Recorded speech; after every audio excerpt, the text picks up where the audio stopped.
Flau'jae Johnson was a Golden State Valkyrie for exactly 40 minutes. That is not a figure of speech. That is the factual timeline of one of the most dramatic draft night moments in recent WNBA history. The LSU guard walked across that stage in New York, heard her name called at #8, heard her own song playing, and then got the call. She was already a Seattle Storm. It felt like a dream, and then hearing my song when I walked across the stage, that was crazy. So excited. The new beginnings. Before breaking down the trade, it is important to establish exactly who Flau'jae Johnson is. She is a guard out of LSU, a two-way player with the ability to score multiple ways, defend at a high level, create turnovers, and push the pace in transition. She carries the kind of personality and marketability that franchises build around. She even dropped a song called Whoa on draft night, and the internet's reaction to her trade was exactly that. Here is a detail that adds another layer.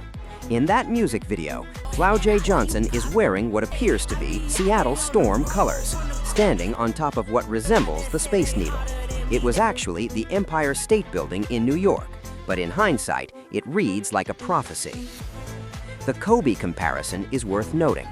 Kobe Bean Bryant was drafted 13th overall by the Charlotte Hornets in 1996 and traded on draft night to the Los Angeles Lakers. Flau'jae Johnson was drafted 8th overall, and she is already wearing number 8. Traded on draft night, just like Kobe. Now, here is exactly what the trade involved. Seattle received Flau'jae Johnson, the number 8 overall pick. Golden State received Marta Suárez and a 2028 second-rounder. On paper, that looks like a standard roster swap, but when you break down the value, the math stops working almost immediately. Golden State held a top 10 first-round selection, one of the most valuable assets in the draft. What they received in return was pick number 16, the start of the second round, plus a future second-rounder 4 years away. In plain terms, Golden State traded a first-round pick for 2 second-round picks. That is the core problem, a fundamental value mismatch, regardless of who the player is. For context, run this trade through NBA 2K. The simulation rejects it. The CPU would not accept this deal. That is how lopsided the value is. You had pick number 8. You came back with pick number 16 and a 2028 second. The league has already established what first-round pick movement costs. When Chicago traded up to acquire Angel Reese, they surrendered a first-round pick that became the number 2 overall pick in 2026. That is the established currency for moving within the first round. The standard has been consistent: first-round pick for first-round pick. Golden State broke that standard, badly and in the wrong direction. There were multiple better paths available. If Golden State wanted Marta Suárez, she was projected to come off the board late in the first round or early in the second. They could have acquired her separately without attaching the number 8 pick. Alternatively, they could have traded out of 8 and demanded a future first-round pick from a team looking to move up. A third option was to execute 2 separate transactions. Trade the pick for full value, then go get Suárez independently. 3 paths existed. All 3 produced better returns than what Golden State ultimately accepted. Then came the press conference, and it made everything worse.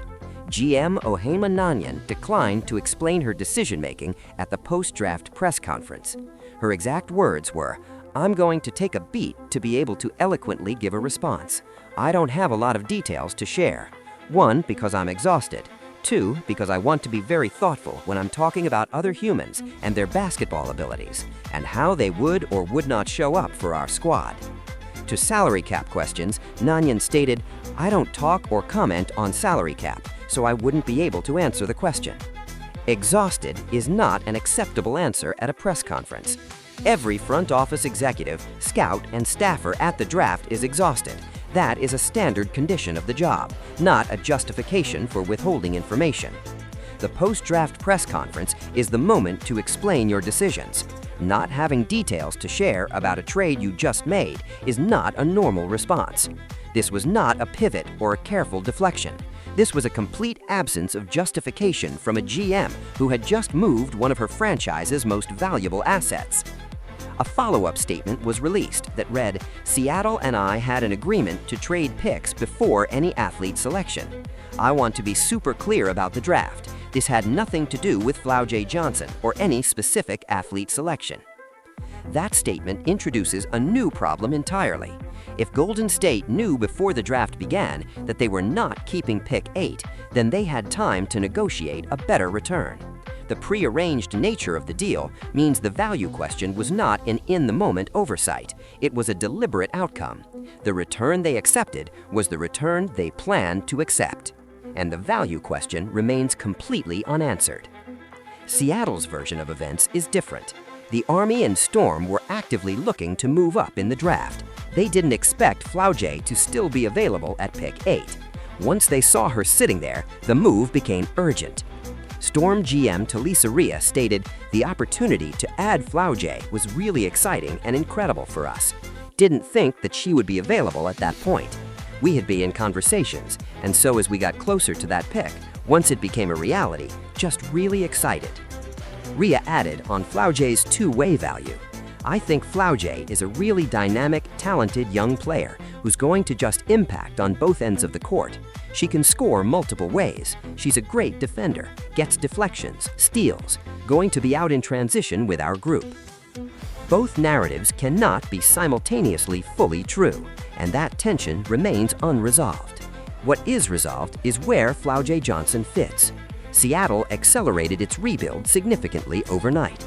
In the 2025 draft, the Storm selected Dominique Mélange, a 6'6" center from France with the number 2 overall pick. She finished her first season averaging nearly 8 points and 5 rebounds per game, with her minutes increasing in the playoffs, including a postseason series against A'ja Wilson and the Aces. In this draft, the Storm also selected Awa Pham with the number 3 overall pick, a 6'4" Spanish wing who projects as a versatile wing capable of playing both small forward and power forward. The trio of Johnson, Pham, and Mélange gives Seattle youth, length, athleticism, and two-way capabilities across multiple positions. Flau'jae Johnson projects as an immediate starter, the connector who can guard multiple positions, ignite transition, and put points on the board in multiple ways. Seattle also carries $2.2 million in cap space, providing flexibility to add further pieces. The value of first-round picks is at an all-time high in the WNBA. This was the worst possible moment to undervalue one.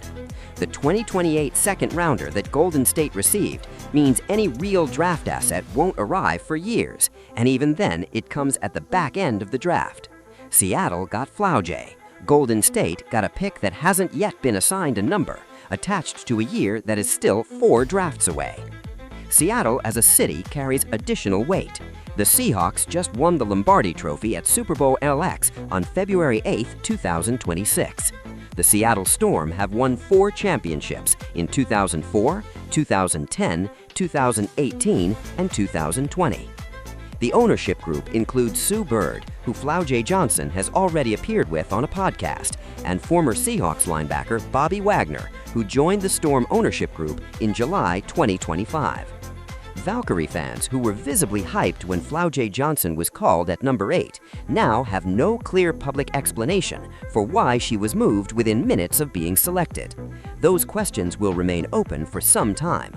What won't remain open is the storylines this trade generates. Every game against Indiana places Flau'jae Johnson across from Corey Clark. The first time Seattle faces the Atlanta Dream, the matchup with Angel Reese becomes the lead story. These are not manufactured storylines. They are a direct result of where this draft class landed. Flau'jae Johnson did not choose Seattle, but the roster construction, the cap space, the ownership, the market, and the moment all point in one direction. She already said it herself. "What's up, Seattle? FJ here, the Big 4 here. I'm so excited to come. I'm excited to do my thing. Let's do it. Let's get to work." Seattle won this trade on talent, on value, and on roster trajectory. Golden State lost it on value, on optics, and on communication. The 2028 second-rounder is the lasting symbol of what the Valkyries franchise received and what it gave away on draft night 2026. Drop thoughts in the comments, like, share, subscribe to Fast Break Daily.